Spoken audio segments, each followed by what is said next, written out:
O mapa astrológico do Brasil. O Brasil é um tanto quanto complexo, pois a sua formação é heterogênea, as dimensões são continentais, múltiplas culturas miscigenadas, todo colorido em nuances de tons e subtons, que se torna impossível descrevê-lo como uma unidade com características de padrões, modelos e biotipos. O Brasil é um caso único, nada se comparando a ele, mesmo nações que receberam também afluxos de etnias, como os Estados Unidos por exemplo, que não têm a pujança cultural como aqui. Lá, as estruturas sociais parecem ser mais estratificadas, com grupos se mantendo mais isolados, não sendo tão intensa a miscigenação, o que sempre leva a segregacionismos, embora existam grandes cidades que fogem à regra. Vimos na história do Brasil a quantidade de eventos problemáticos enfrentados ao longo dos diferentes períodos e não podemos nos isentar de que tivemos participação em cada um deles, ainda que tenhamos sido representados por nossos ancestrais que aqui viveram. Fizemos escolhas que interferiram na ordem dos acontecimentos. Todos os momentos foram importantes, pois os eventos estão encadeados em uma relação causal, mas alguns foram mais importantes que outros, cujas consequências produziram caminhos de maior dificuldade, caminhos que fizeram com que a nação se desviasse temporariamente do rumo, a retardar o seu destino final. O momento atual em que vivemos é um desses, podendo ser crucial nesta trajetória, pois estamos a experimentar uma crise sem precedentes em nossa história. É uma conjunção de fatores que envolve aspectos políticos, éticos e morais, de confiança, crime organizado com o tráfico de drogas, roubos, pedofilia, assalto escancarado ao erário público, cinismo, escárnio e outros desvios de caráter que refletem na desordem econômica e social. Isso não é circunscrito ao Brasil, sendo que o mundo vive um momento de grande conflito, no qual a humanidade está sendo confrontada com profundos desafios. As escolhas humanas podem ser determinantes para o progresso e desenvolvimento ou para sua derrocada, a viver reveses no processo evolutivo.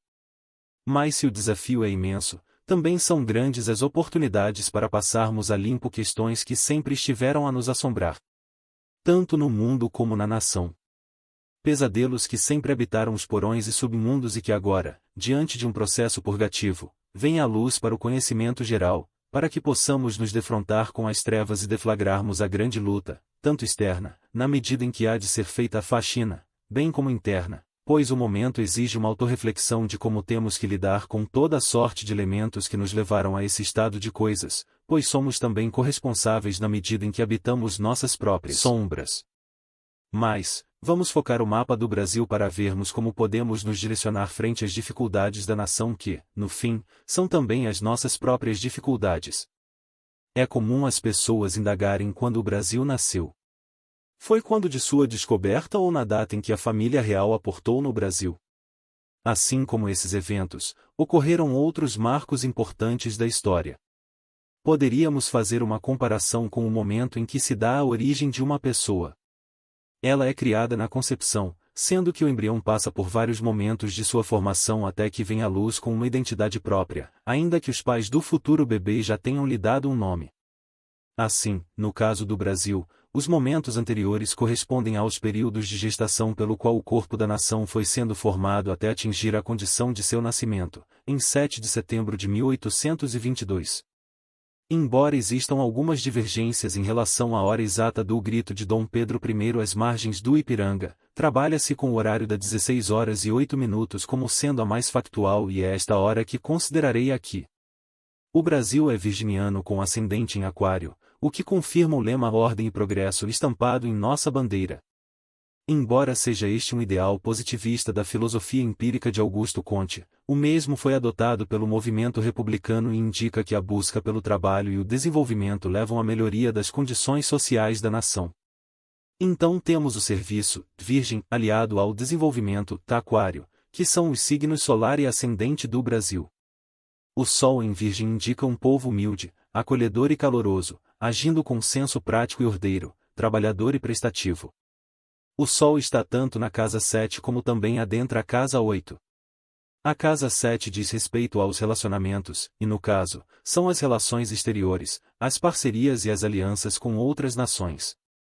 Isso faz com que esteja voltado a fazer com que os outros sejam atendidos, muitas vezes em detrimento dos próprios interesses da nação. A casa 8, por sua vez, é o portal cósmico que conecta o mundo das coisas com o mundo transcendente, estando ligada ao oculto, ao desconhecido, aos processos de morte, renascimento e regeneração. O Sol, por representar a força vital da nação, tende a fazer com que tenha poder para lidar com as adversidades e com mudanças profundas, superando-as, podendo também fazer com que projete a luz sobre a escuridão. A Vênus em Leão, na casa 7, denota uma valorização extremada do outro. Daqui o outro pode ser também visto com tudo que vem de fora, exaltando o sentimento de amor com o reconhecimento do outro, podendo anular o seu próprio senso de individualidade estabelecido pelo ascendente. Vênus em oposição ao ascendente. Daí compreendermos essa nossa natureza de subserviência, valorizando em demasia a cultura alheia, com postura de licenciosidade, até sexual, na medida em que é grande a prostituição de nossas mulheres, principalmente em regiões de turistas vindos do exterior. Durante muito tempo as peças publicitárias de turismo veiculadas no exterior era repleta de apelos sexuais, onde a mulher era mostrada despida em posições lascivas.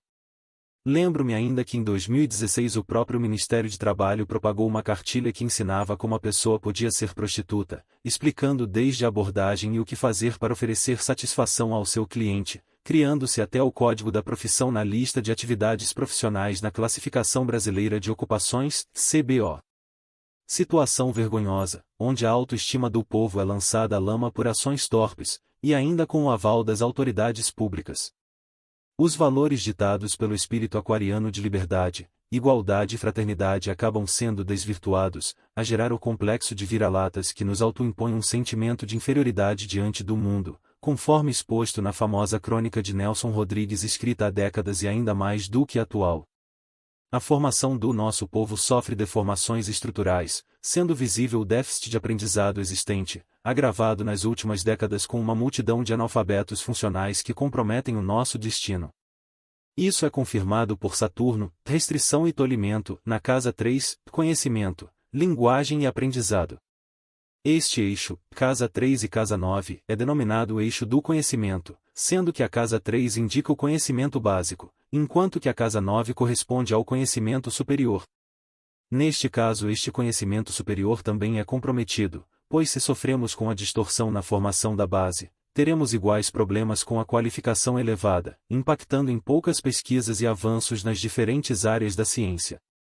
Assim, a oposição de Saturno com Marte nos confere esta dificuldade, sendo este o grande obstáculo que teremos que vencer, pois uma nação não se constrói sem que tenhamos qualificação de ponta.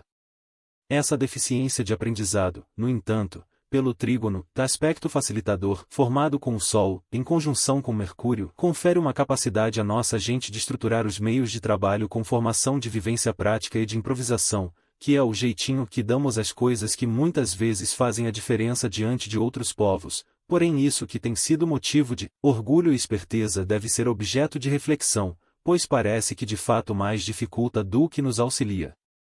A casa 3 também está associada à mídia, a qual, neste caso, pode carecer de profundidade pela sua pouca capacidade de análise, além de ser reprimida pela ação enérgica da justiça, Marte como ação e casa 9 como justiça em oposição a Saturno. A casa 3 envolve outros assuntos como as atividades das transações comerciais e no caso essas funções são reprimidas não só pelo Saturno aí posicionado, mas também por este estar em oposição com Marte em Escorpião na casa 9. Pois esta casa envolve as leis e regulamentações que burocratizam qualquer empreendimento que necessita de liberdade para prosperar.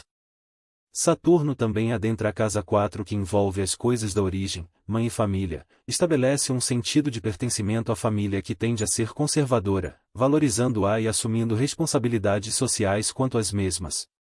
Essas, por sua vez, podem sofrer restrições e inseguranças exigindo tempo e esforço para encontrar a própria identidade e descobrir a força interior que possui, mas que uma vez amadurecidas, se revelam sólidas e resistentes.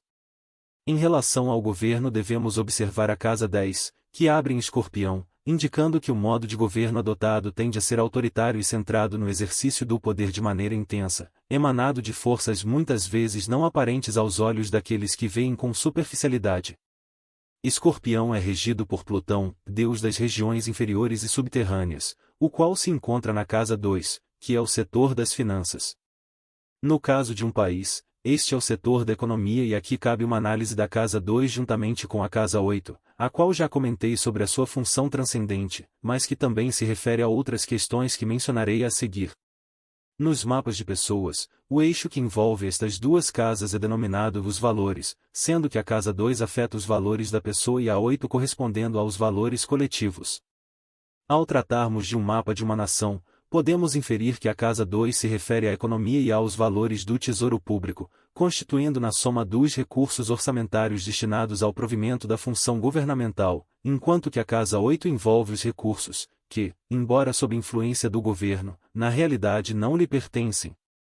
Assim, podemos incluir nesta classe todos os recursos relacionados aos fundos de pensão, FGTS, aplicações financeiras de terceiros, os depósitos nos bancos públicos que pertencem aos correntistas, bem como toda a soma de poupança de provimento destinado às gerações futuras. Outra leitura deste eixo se estabelece em razão da casa 8 estar relacionada à arrecadação tributária necessária ao provimento do Estado, sendo exercida de forma criteriosa, atenta e muito bem instrumentalizada, Mercúrio em Virgem, para que não ocorram sonegações fiscais. A casa 8 é da morte também dos impostos, razão pelo qual ninguém escapa dela, ou da morte ou do leão do imposto de renda, exercendo vigilância atenta sobre a casa 2 oposta que trata da formação das contas públicas. Assim, muito do dinheiro arrecadado acaba sendo utilizado para os fins já comentados. No passado, essa senha arrecadatória foi motivo para a Conjuração Mineira, quando Portugal cobrava o quinto, 20%, e hoje assistimos passíveis à aplicação de uma pesada carga tributária na ordem de 35% do PIB.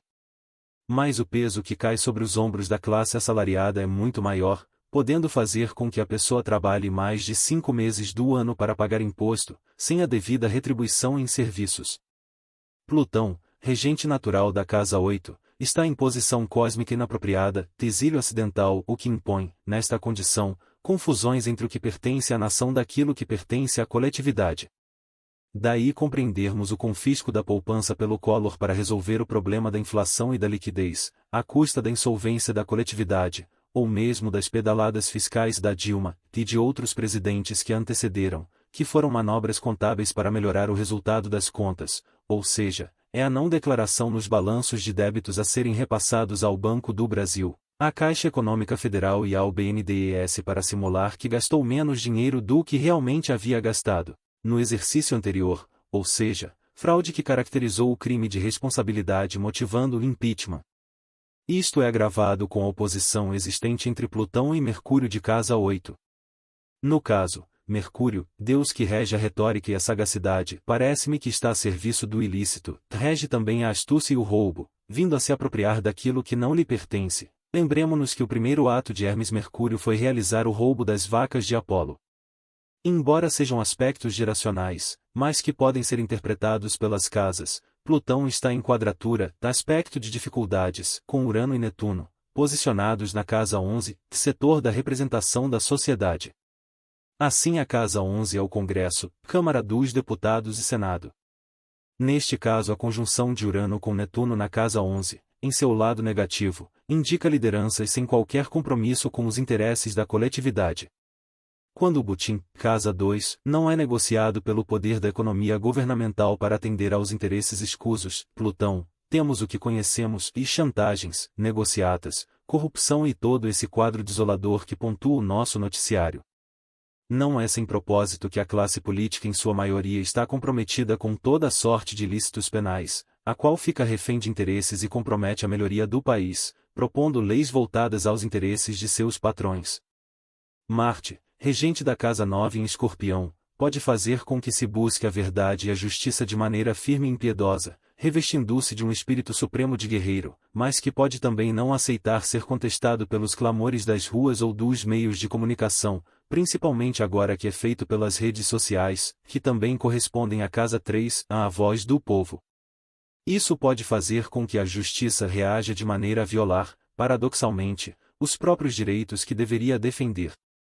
O aspecto do quincúncio de Marte com a Júpiter, em conjunção com a Lua, na casa 4 pode revelar também um descolamento na compreensão de que a justiça é a emanação divina, faltando-lhes o sentido religioso e a sensibilidade daquilo que é julgado, conduzindo as decisões conforme interesses de bastidores ou das necessidades conciliatórias do poder legislativo, Urano e Netuno na casa 11. Isso tudo pode ser revertido, se houver a consciência e amadurecimento do país. Netuno na casa 11 significa também o espírito de altruísmo, indicando o exercício da compaixão às causas humanitárias e sociais, o que também nos alimenta a esperança de que esta virtude felizmente ainda poderá ser obtida. Mas, enquanto isso não ocorre, continuamos na velha condição de ser sempre a pátria da esperança e a nação do futuro. A lição a ser aprendida pode ser a da autodisciplina, onde a verdadeira liberdade nasce da aceitação consciente da responsabilidade, ou seja, a verdadeira liberdade advém do exercício da responsabilidade. Se houver amadurecimento, esses limites serão superados, tornando a nação livre, responsável e ciente de sua soberania.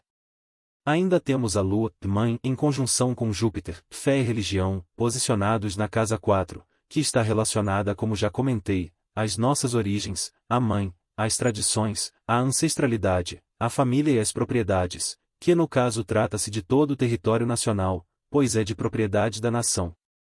Ou seja, o corpo da nação é libertário enquanto Aquário no ascendente, mas o espírito é conservador em sua origem. Não é sem motivo que a nossa padroeira é Nossa Senhora Aparecida, que habita o inconsciente coletivo do brasileiro. A grande mãe que protege o útero da criação universal, o qual está localizado no centro do próprio Brasil. Faço aqui um importante alerta, que ninguém, sejam governantes, instituições, ONGs, ideologias, ou mesmo os países externos já tão bem conhecidos de nossa história, ouse desafiar a nossa soberania com discursos de desagregação dos valores da família. E aqui não somente a família consanguínea, mas também a grande família que une os brasileiros, independentemente de sua cor, classe social, religião ou credo, pois enfrentará a seu tempo o peso da mão invisível de forças jamais vistas,